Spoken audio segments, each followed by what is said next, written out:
It is 6 p.m. here in Cairo. Time for the news bulletin, and we will be starting straight away with the main headlines. Minister of Defense Saqr meets the visiting Pakistani Chief of Staff on bilateral ties. Rubio says doubts Israel will seek to annex the West Bank.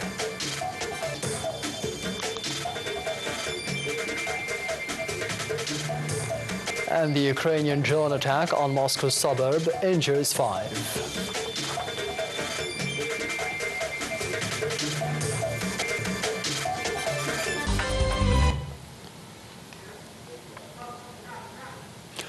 Minister of Defense and Military Production General Abdel-Majid Saqr met the Pakistani Chief of Staff, Field Marshal Asim Munir, and his accompanying delegation in Cairo. The meeting touched on a set of issues of mutual concern, with the two sides agreeing on boosting military cooperation amid the rapid regional and international developments. To the same end, the Pakistani guest was received by the Armed Forces Chief of Staff, Ahmed Khalifa, where they discussed enhancing the bilateral military ties and exchanging the expertise in different military domains. The meeting was attended by the top military brass from both countries. Candidates continue canvassing for the first phase of the House of Representatives election after the National Election Authority announced the names of the nominees and the electoral emblems of theirs. In line with the election timeline, Saturday is the last date for withdrawing the nominations, while the election silencing starts on November the 6th. The first phase of voting abroad takes place on the 7th and the 8th of November, and it is being conducted inside Egypt on the 10th and the 11th of the same month.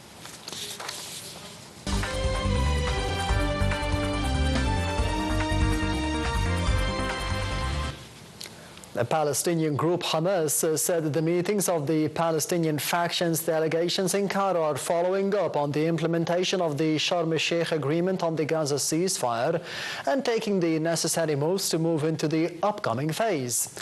The group asserted the readiness to continue the implementation of the agreement, adding that there is a consensus among the Palestinian factions over the unified vision for the implementation of the ceasefire agreement in a way that achieves the interests of the Palestinian people. The group added that all the parties agreed that the priority for now is to ensure that the Gaza Strip needs for aid and reconstruction are met. Hamas asserted that the meetings will continue in order to have a national consensus over the formation of a Palestinian entity of technocrats to organize the Palestinian Internal Front in the face of the challenges posed by the Israeli occupation authority. Turkish President Tayyip Erdogan said that the United States and others must do more to push Israel to stop violating the Gaza ceasefire agreement, including the possible use of sanctions or halting the arms sales. Erdogan said that Turkey is doing the utmost for the ceasefire to be secured, adding that Hamas' side is abiding by the ceasefire. He also highlighted that the international community, namely the United States, must do more to ensure the Israeli full compliance to the ceasefire and agreement. The U.S. Secretary of State Marco Rubio began a two-day trip to Israel with a visit to an Israeli settlement in southern Israel. Before his arrival, he had warned that the Israeli moves for the annexation of the West Bank were threatening to the ceasefire in Gaza.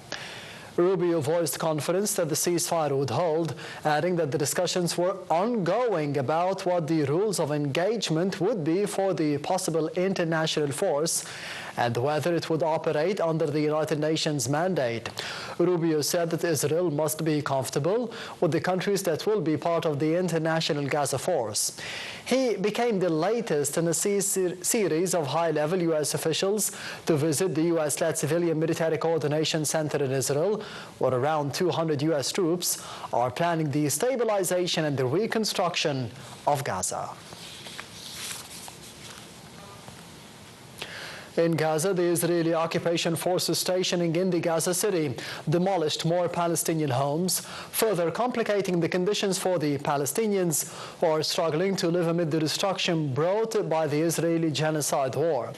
Many in the city of Khan Yunis have now been told by the Israeli forces to move again to avoid the so-called yellow line behind which the Israeli troops are stationed under the ceasefire deal that began on October the 10th. Nasser Hospital reported one person killed in an Israeli drone strike in the Khan Yunis area.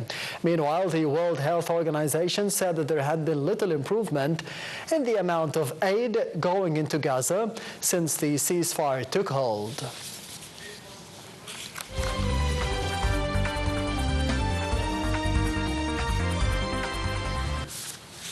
Two people were killed in the Israeli airstrikes on areas in eastern Lebanon.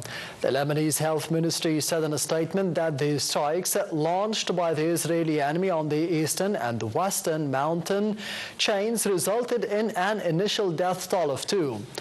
Lebanon's official national news agency had earlier said that the Israeli warplanes launched a series of violent strikes on the mountain range in the Beqa region near the border with Syria. The NNA also said the 2 Israeli strikes targeted the Hermil range.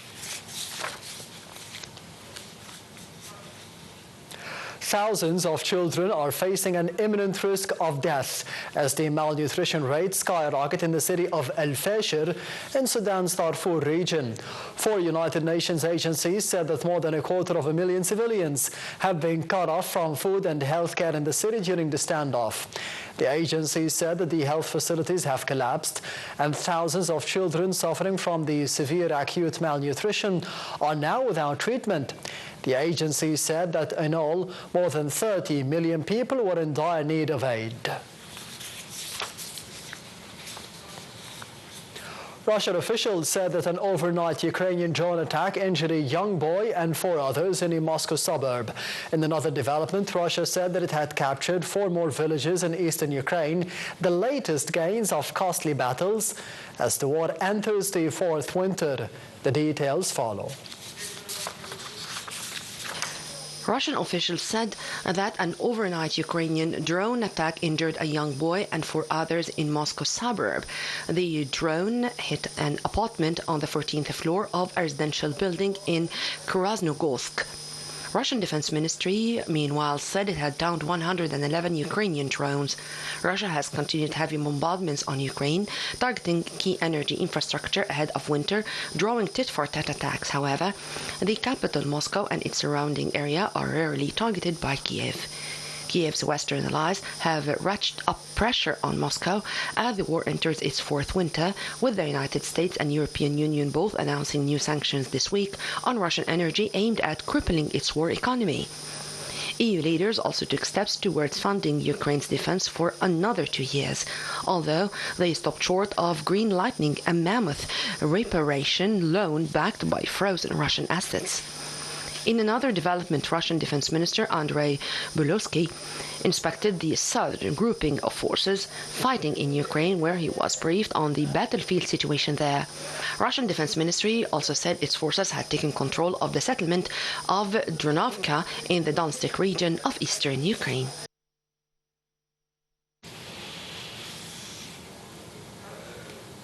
British Prime Minister Keir Starmer told Ukraine's President Volodymyr Zelensky during a meeting in London that there was more that the Western allies could do to bolster Kiev's missile capability. Starmer met Zelensky as the Ukrainian president arrived in Downing Street for discussions ahead of the so-called Coalition of the Willing meeting.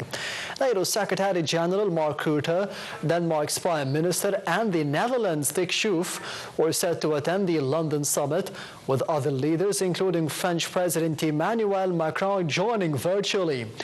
Earlier, Zelensky held after another meeting with Britain's King Charles III, their 3rd this year.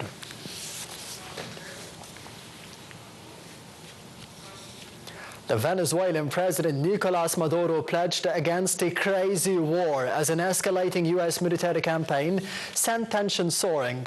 Maduro's comment came after the U.S. President Donald Trump said that he had authorized the covert action against the South American nation amid a military campaign targeting what Washington says are drug traffickers in the Caribbean and the Pacific. The United States has deployed stealth warplanes and Navy ships as part of what it calls anti-narcotics efforts, but has yet to release the evidence that its targets were smuggling drugs.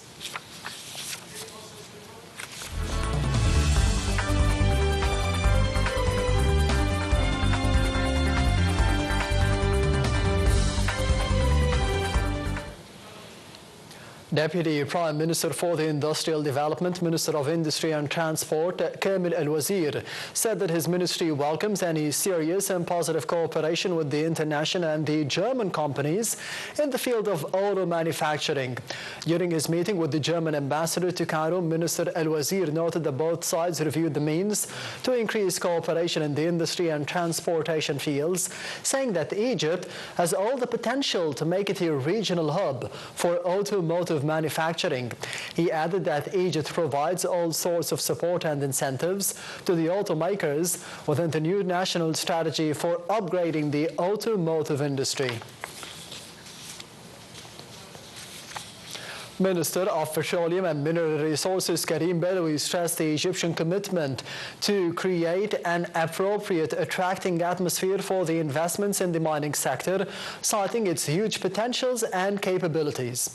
During his meeting with the representatives of the Australian mining companies, Bedawi said that his ministry will offer new incentives to encourage the investments in the mining field.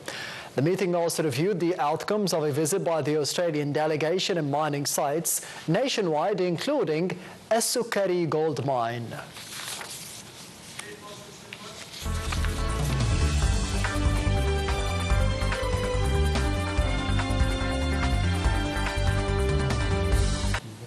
This brings us to the end of the news bulletin. Thank you for watching and goodbye.